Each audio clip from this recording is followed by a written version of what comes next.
Folks, welcome to the Jake Feinberg Show, and it is an honor to introduce a legend of regional country western music, and that's not even doing justice to it, but it's a guy I've been looking to track down for a while as I've cultivated the regional bastions of this country. Delbert McClinton, welcome to the Jake Feinberg Show. Thanks, Jay. I appreciate it. Thanks for having me on. Delbert, can you just talk about growing up in a period of time in our country when there were no labels in music? I know that you don't need to be black to love the blues, and it doesn't need to be black music to have soul in it. Of course not. But, you loved soul and funk music, and the word funk was not in our lexicon. No, it wasn't. No. So can you just talk about how the freedom, if you felt freedom by the lack of... you got to put it in context. This was something that growing up and becoming interested in music, I had nothing to compare that to say, wow, this is a big deal, other than it was something that I did as much I do as much because I have to, because it's just there, and that's a blessing and a curse, but I'll take it,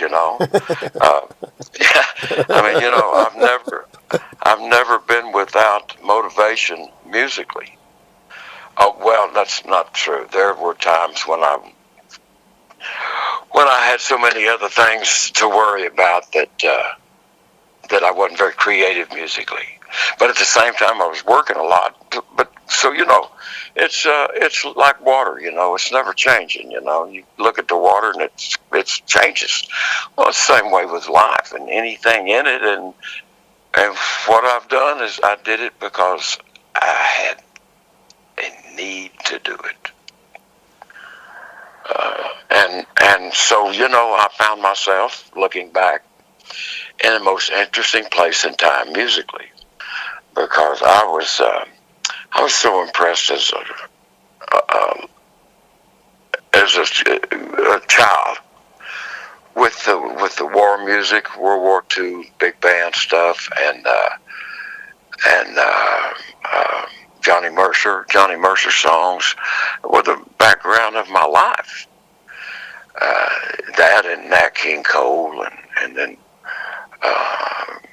Charles Brown and Ray Charles and I had my mother's youngest sister had all those, as they were called, race records back Absolutely, then. Yeah, absolutely. Race music, and I remember the day that she first played some of that music in her attic apartment.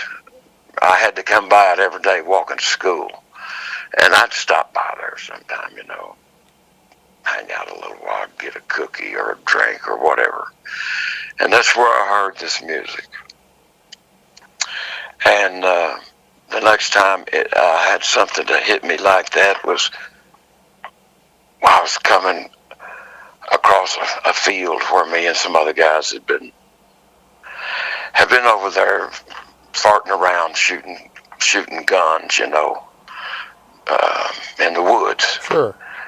And coming back across that field, and there's a Stowe Foundry Road. It was an old blacktop road, and there was this was during segregation, of course, and there was a black barbecue joint out there, kind of at that time, a couple of miles from anything this way and a couple of miles from anything that way. You know what I'm saying? Absolutely. And there's one of those places where you put the tray on the window, on the door, So they had these metal speakers, that blared the music out. And Honey Hush was playing by Big Joe Turner.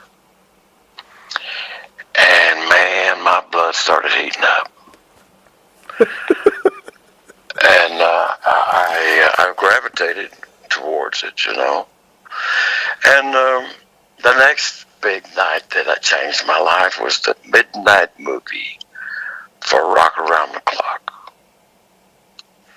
And it starts off out of nowhere with 1, 2, 3, you go, and everybody went apeshit crazy.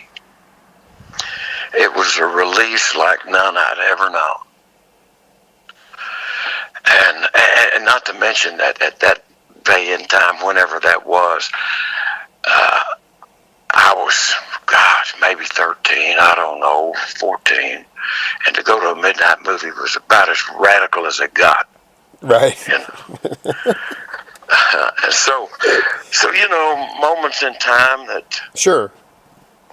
And then after that, you know, I heard Jimmy Reed, and I heard B.B. King, I heard Lightning Hopkins, I heard T-Bone Walker, and then of course the English invasion all took place and changed the music again, you know.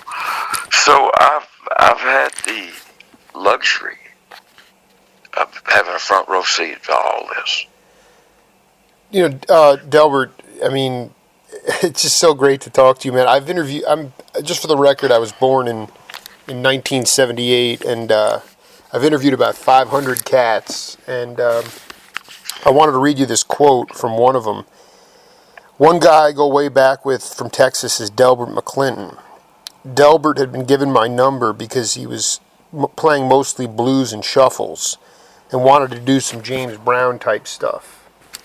Delbert had a band called the Straight Jackets. The band recorded Hey Baby with Bruce Chanel. They played all the Bobby Blue Bland stuff, Little Milton, whatever they could get their hands on.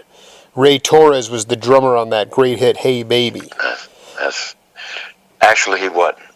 No, but I just want to finish this quote. Ray played that stuff way better than me. I had too much jazz influence going on. In any event, that is Mike Clark, and I want you to talk about because when I found out Mike has been, we've done a few interviews, and when he said that he, Mike is, I want you to just riff on Mike because honestly, man, when I found out that he was with you playing jazz and soul, I was like, this is where I want to be. So just break it down. I'll set it exactly. Yeah. This is exactly how I met him. Yeah. And it's got a little drama to it. I love it. The Rondells at that time, that's who we were. And we had a used car dealer as a manager who also furnished us with a 74 Lincoln convertible with the Rondells written on the side and a U-Haul trailer that had been painted. A U-Haul trailer that had been painted with the Rondells on it, you know, which is the last thing in the world I ever wanted to do, but he got that done. You know, it's like, here they come, shoot them, you know. Right. I could never understand why people would put their name on their vehicle. Anyway, we had just had a disastrous run up through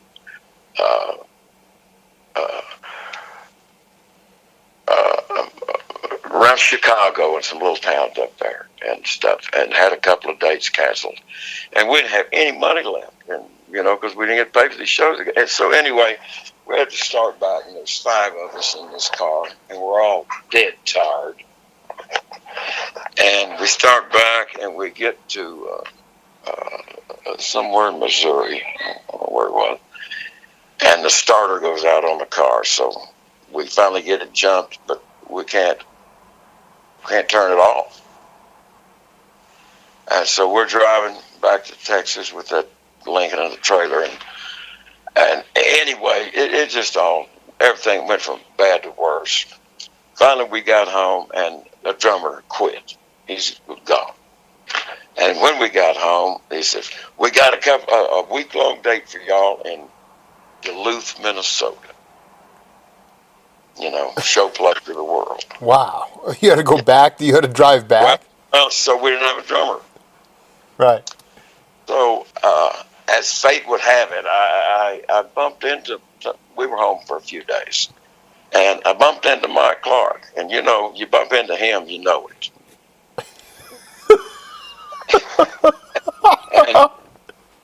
and so we talked. I hired him on the spot.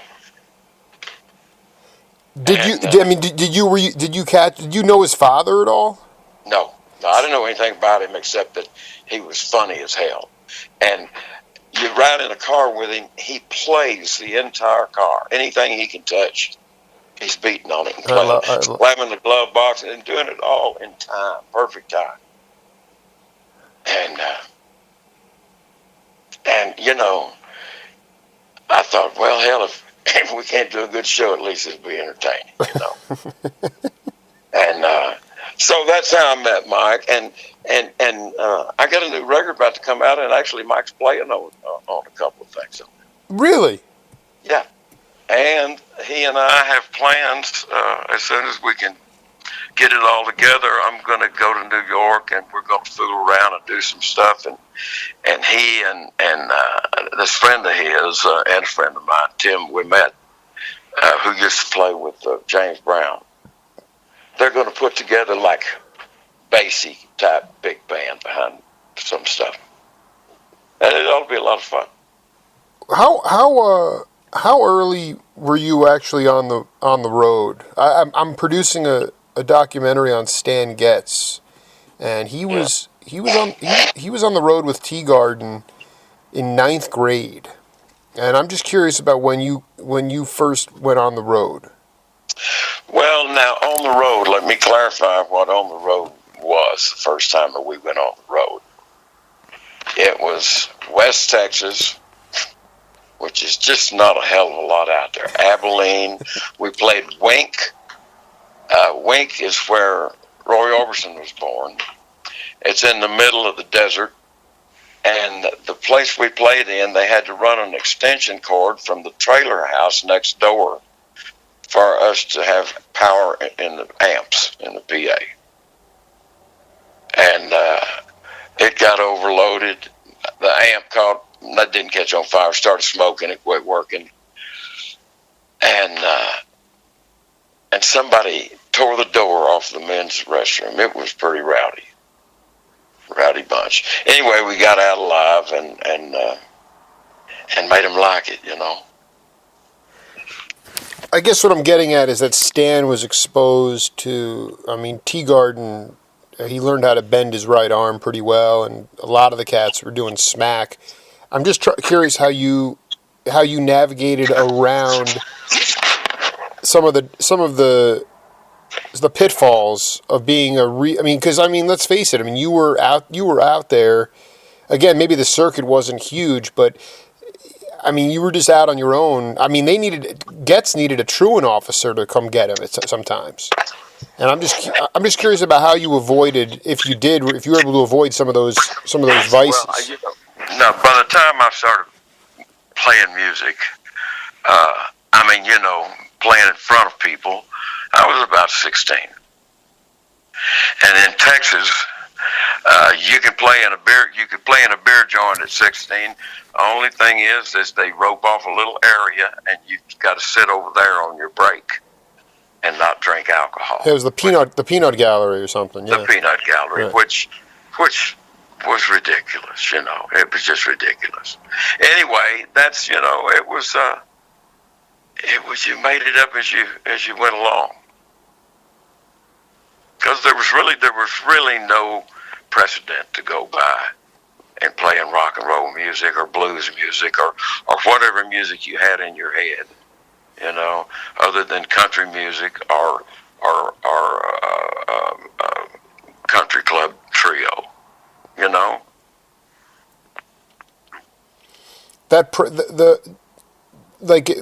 in today's world, in today's music world, everything is so formulaic. I just want you to talk about that freedom. How that, I guess for younger cats, I just want you to talk about,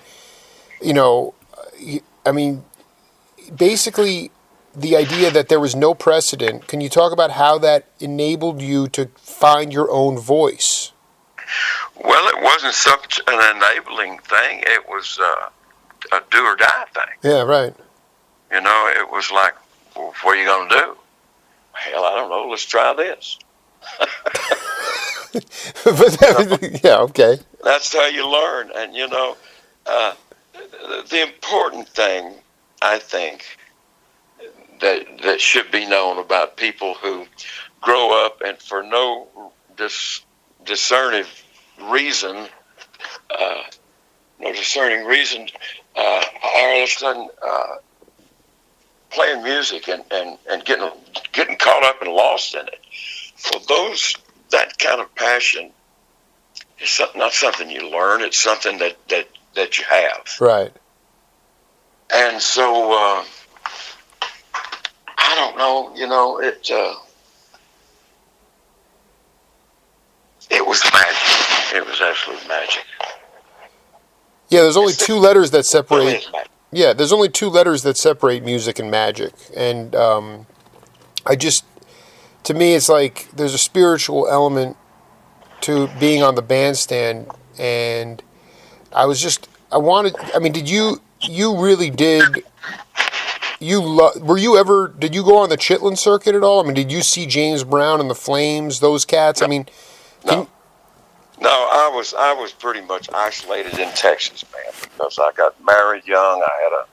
I had a family. I had a day job and worked beer joints 6 nights a week. What was your day job? Oh God, I had several day jobs. Jobs a smart monkey could do, because I didn't have an education, and I don't. Math is most difficult in the thing in the world for me, because you give me a column of double digits, say 6 digits long, and if you stand there and watch me, I have a hard time adding it up. Yeah, well, that's okay. I mean, so do I. Well, but playing music, all you got to do is count to 4. So you don't play any? You never played any odd meters or raga music, or it was always in 4? No, that's not necessarily true, but it was usually instigated by someone I was with, because you can get a good drummer just sitting there going, and boy, stuff just starts coming out as you're something you add to it, if you're lucky. Right. That is. I mean, that is. I love it's how a language. Yeah. It's a language, And as a non-musician, this is what all I'm trying to get across to younger cats is that it. I mean, when you.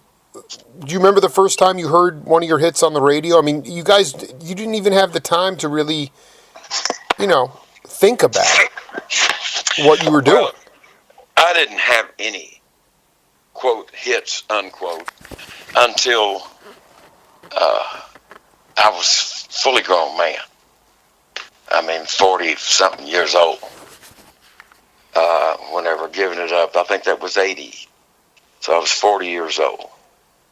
And I was what you might call a one-hit wonder, Oh, I would not say that. Well, as far as radio play goes, let me put it that way. Okay. Right. Right. Okay. Right. I didn't. They weren't itching to hear or play my next hit. And you got to have that. And so I knew at that time I had to get better.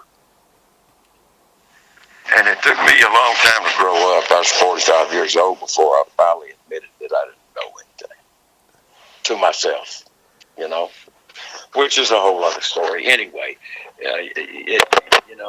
so I've been working on it for 50-something years, and I'm still working on it. It's still a work, and that's very motivational. Can you talk about something specific you're still working on, and that's still a challenge to you in your career? It doesn't even have to be musically. I mean, but it is musically, and I want to tell you about it. I've got a new CD coming out January 27th, and in one sense, it's a near complete reinvention of myself. But it's what it is to me. It's I got together with guys in my band, specifically Kevin McKendry and Bob Britt and Mike Joyce, and we started writing songs, seriously writing songs. And this record is going to be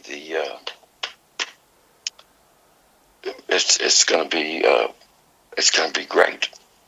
When you say seriously writing songs, are you talking about real stories as opposed? Well, no, I think I always write about real stories, but I don't play anything really well. I'm not an accomplished. I can play enough guitar to write some songs. I can play enough piano to but I'm limited. But what I do great. No, I dig that, but I mean, yeah, that's fine. I mean, you're not a huge instrumentalist. I mean, you're not out there. No, yeah. But in my mind, see, I want to do music that's got more than 3 chords and got a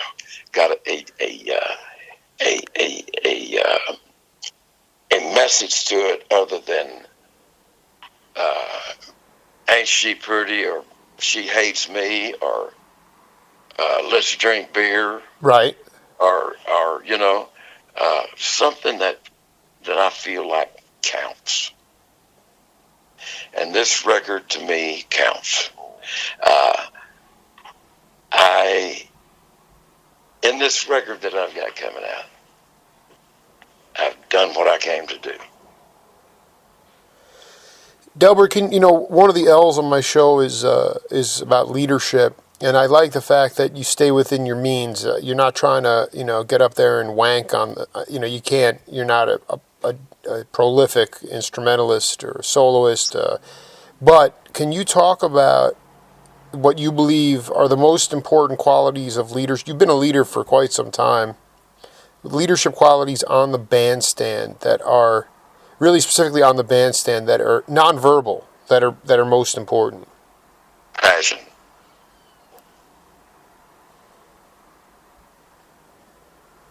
Did you hear me? Yeah, no. I mean, if you can, I think. Can you unpack that? Because some people can think that that's passion can become the passion. You get on the bandstand, and the passion is what helps you to make magic. To go up there scared or tired or uninterested or pissed off, it's not going to be good music. And I am working with people that I admire so much. We all admire each other so much that in itself is such joy. And I've got 2 guys in my band. One of them's female, and they're both recovering from cancer. Wow! Right at this moment. So we've got a record that we all poured our hearts into. We've got a community between us and our families, and a camaraderie that is beyond magic. And we're getting on a bus at midnight to go out for 10 days, and I can't wait. Are you? You mean after the album's released, or are you going to be doing that soon? Doing what soon? Getting on the bus at midnight. Tonight. You're getting on a bus at midnight tonight. Headed to Pennsylvania, where we start a 10-day run on the East Coast. Who helped you write? Is Glen Clark still around? Are you guys? Glen was in on writing some of these songs. Like I said a while ago, it started out as me, Mike Joyce, and Bob Britt, and I'd been writing with Kevin for some time, and then we added Kevin and Glen to the mix. How it became so many songwriters is this. Well, I'm going to tell you. Yeah.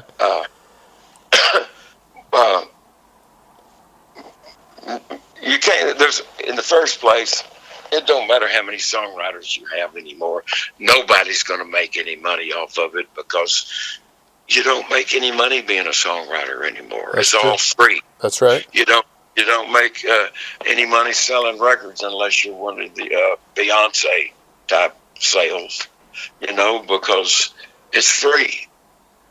The only place a musician can make any money these days that's not a superstar is going out and playing music for people.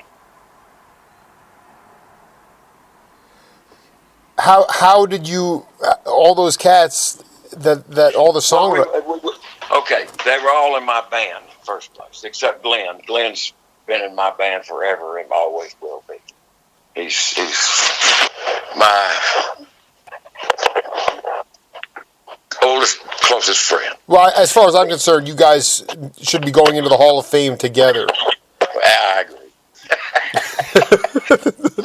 But here's what happened. I have a place down in Mexico.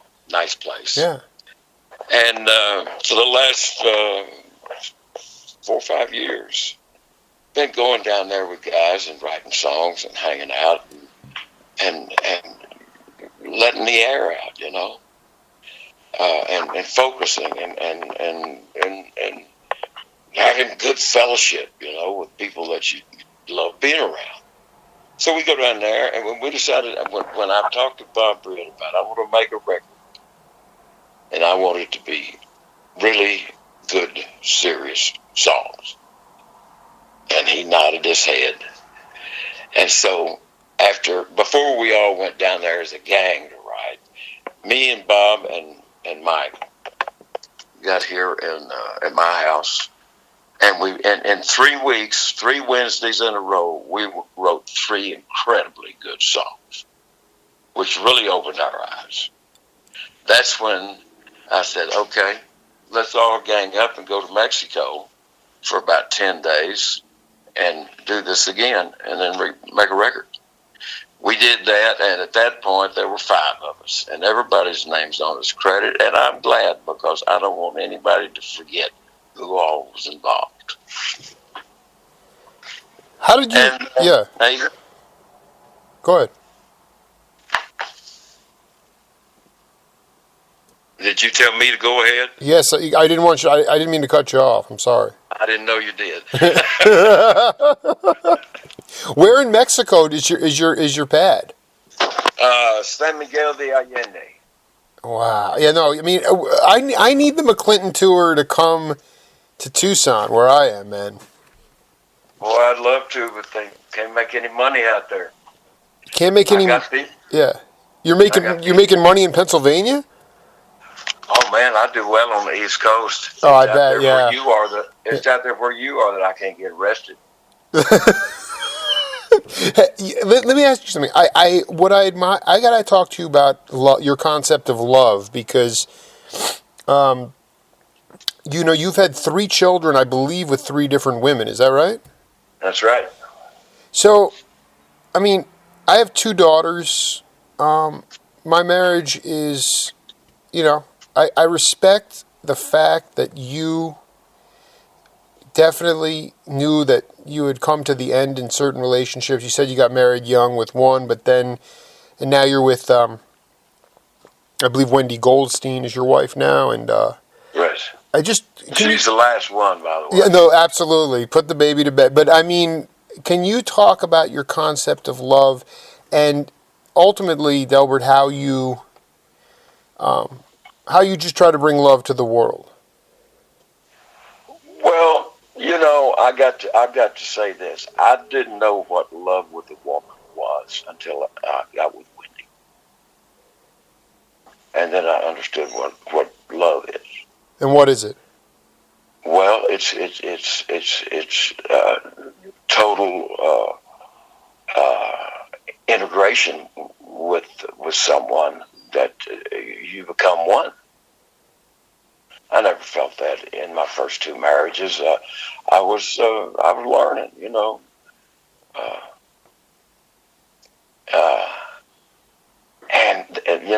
I'm one of how many million that made terrible choices because you didn't know any better.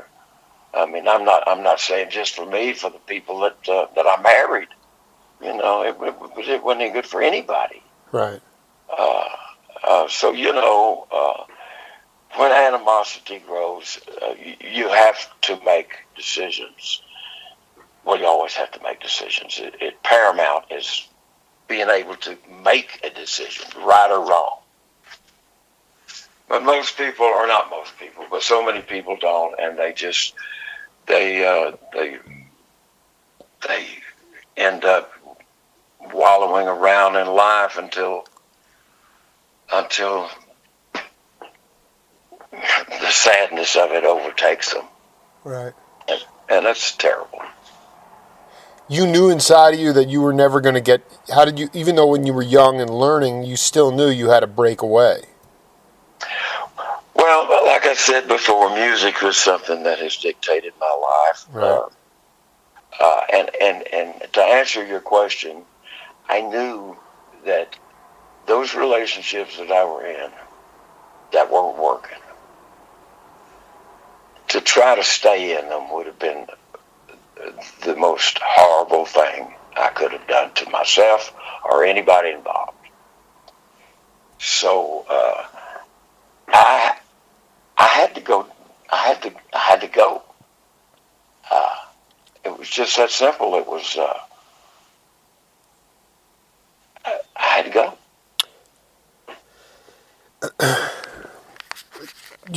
Can you talk about how you first met Glenn? I mean, you guys have become super tight. Honestly, the album "Subject to Change" is vexing in the sense. I've interviewed so many of the studio cats that were on that album, and I'm thinking to myself now, talking to you, being just a country boy from Texas, I can't believe what it must have been like to be out in Los Angeles at that time. But can you talk about how you and Glenn wound up migrating out there? Well, Glenn went out there, I don't know how long before me, at least a year, maybe probably longer. No more than a couple of years before I did. And my first marriage was just was gone. There was nothing there but animosity. And I knew that you can't sustain a relationship that's all animosity. Anyway, everything went wrong, could go wrong with my marriage. So, and I was young and stupid and uneducated, and had to make decisions. And the decisions I made, I think, have benefited everybody more than they've. Well, I don't know. I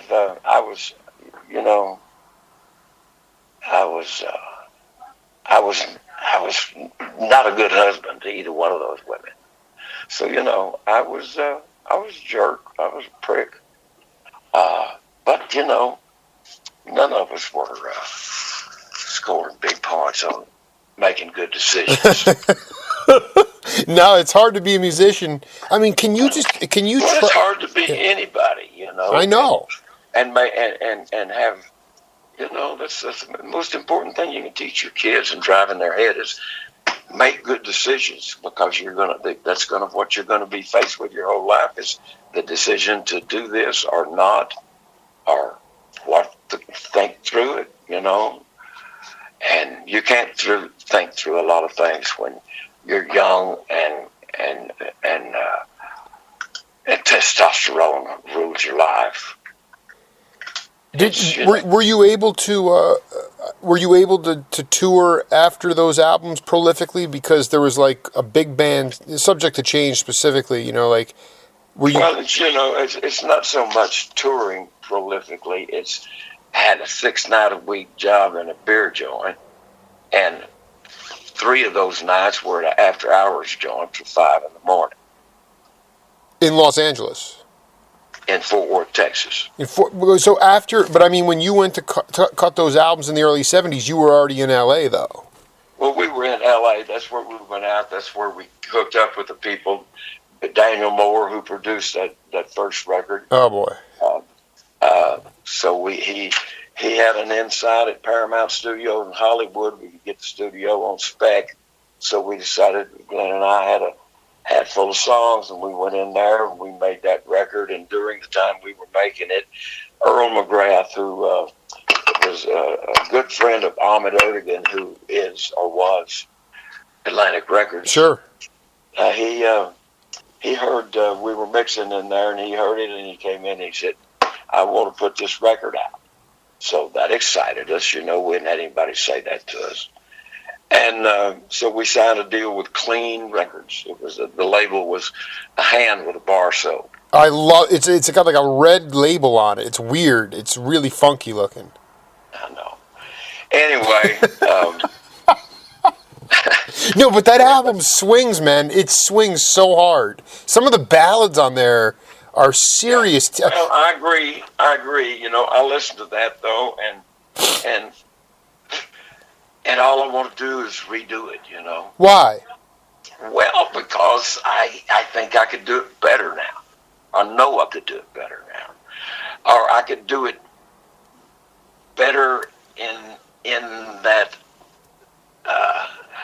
the arrangements. I would tweak and tighten up the arrangements. I would certainly sing them differently because I don't sing anything like that anymore. Right. So hey, it's better than looking back at your stuff and saying, "Oh, I can't stand that." I think it's really good, but I sure would like to change it or revisit it. Let me put it that way. And I've thought about, someday just going in the studio and turning on the machine and singing about 25 old songs and doing them again. It'd be fun. Did you ever get to see John Coltrane or Miles Davis? No. What was the most seminal jazz experience you've ever had? As far as I'm not saying playing, but who you got a chance or who you love to listen to? Well, I knew Cornell Dupree. Are you kidding me? You knew That's the studio cat, man. Yeah. Well, he used to play in a beer joint in Fort Worth. No way. Sure. Him and oh God, what's his name? Sax player. Still around or no? No, God, I can't. It jumps right out of my head. Well, it'll come back. Dude, Cornell, Dupree, and McClinton were laying it down? Yeah. That sax player's driving you nuts now. Well, actually, I did have him play on a record I did several years ago. But he, everybody in town went out to the White Sands Supper Club after hours. Sonny Curtis, that's who I was trying to say. Sonny Curtis. Him and Sonny Curtis playing at the White Sands Supper Club. And you go out there and the whole front row of people, or the closest people to the bandstand, were guitar players watching him play. Wow.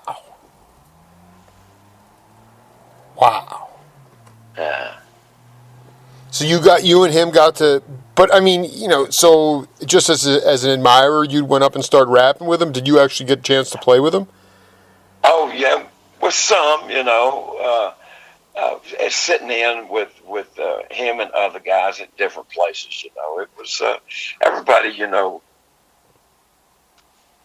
Everybody at one time or another showed up in one of them joints out on the Jacksboro Highway, and. But Ray Sharp was also one of the. He was an unsung hero from my early days in the music. He's the guy that I learned a lot from. Do you know who Ray Sharp is? Mike Clark mentioned him after I was like. Do you remember the song Linda Lou? Sure. Did you ever hear that? Sure. Yeah. Well, that's Ray Sharp. Fantastic guitar player. Anyway, it's a shame that Ray never made it, but anyway, that's a whole other story. So, where are we? Let me just ask you by finishing up. Where besides Pennsylvania, where are you going to be hitting the tour? The rest of this tour. I just so happen to have it right here in front of me. Good. I'm going to tomorrow night. We're playing in Greensburg, Pennsylvania.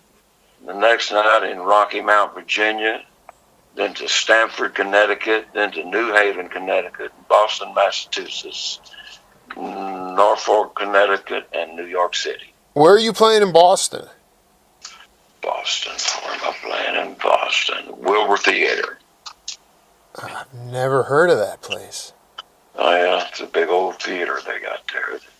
I just want to ask you about your stage presence as well, like especially in the digital age. You got cats looking at their phones in the stands. How do you, as an entertainer, two-part question? Who did you learn? Who most impacted you with their entertainment and presence? And how do you get the audience to engage? I know you mentioned passion, but how do you get the audience to lock in with Delbert McClinton?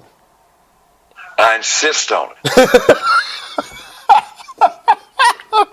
You're gonna bust them over the head with a bottle of whiskey? Well, I'm just gonna convince them. You gotta will them. Take over. Well, you gotta will them, and you gotta go at them like you mean it, and make them smile, and then everybody's on the same page. No, I mean, but you said East Coast. We can find it. I'd love to have Delbert out here, man.